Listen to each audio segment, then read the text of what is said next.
सासू माँ, ये घर है, होटल नहीं। अरे बहू, मेरी चाय ऊपर वाले कमरे में ही ले आना। मुझसे बार बार ये सीढ़ियाँ चढ़ी उतरी नहीं जाती। हाय, इस घुटनों के दर्द से कब राहत मिलेगी पता नहीं।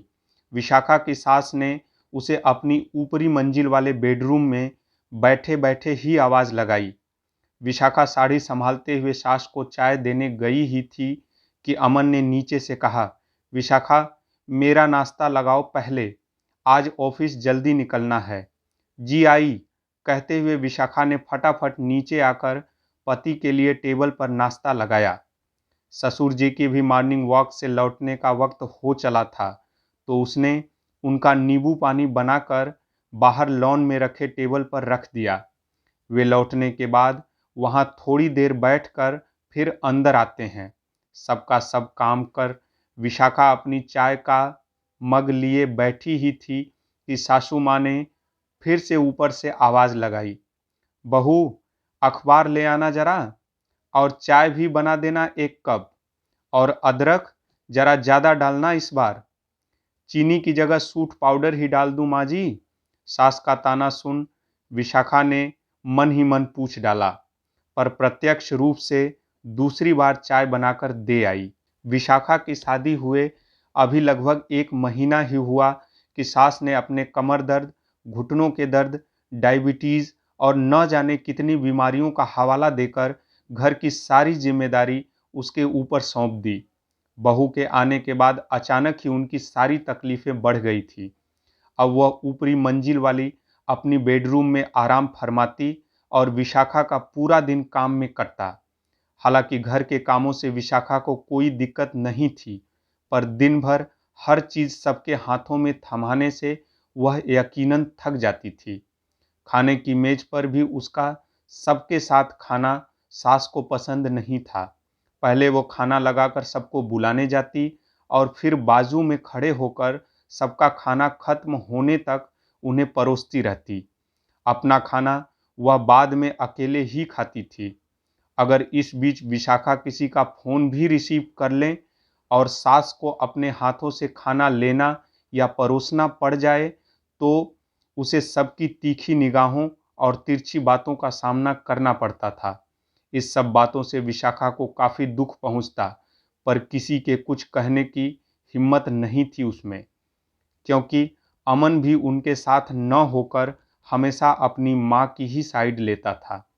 शादी के 6 महीने बाद एक दिन शाम को सासू माँ की कुछ सहेलियां उनसे मिलने आई हुई थी।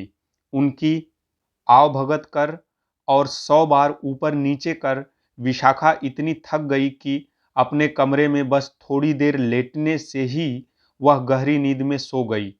कुछ देर बाद उसने महसूस किया कि अमन उसे जगा रहा है। उसे लगा शायद वह उसे खाना खाने के लिए कह रहा हो, पर वह तो उसे उन्हें खाना परोसने की फरमाइश कर रहा था। विशाखा ने उठकर बेमन से सबको खाना परोस दिया और खुद बिना खाए ही कमरे में आ गई।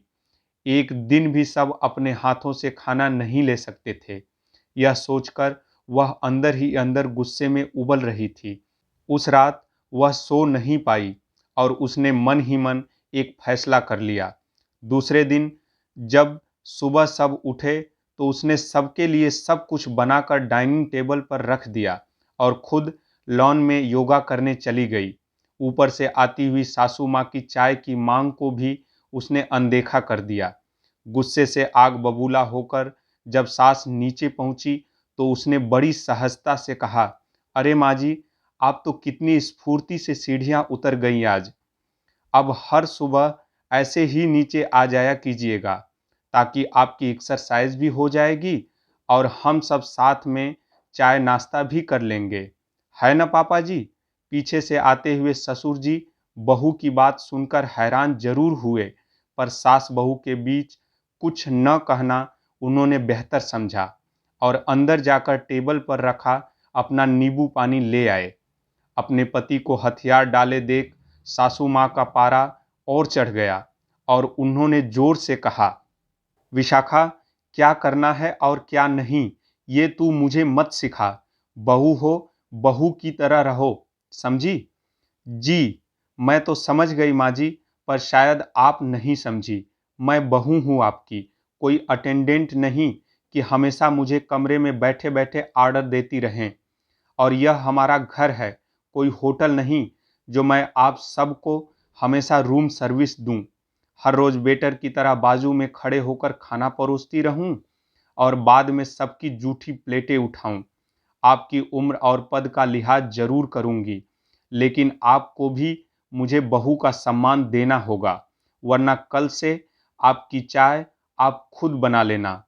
कहते हुए विशाखा अपने कमरे में चली गई और सास ससुर एक दूसरे का मुंह ताकते रह गए।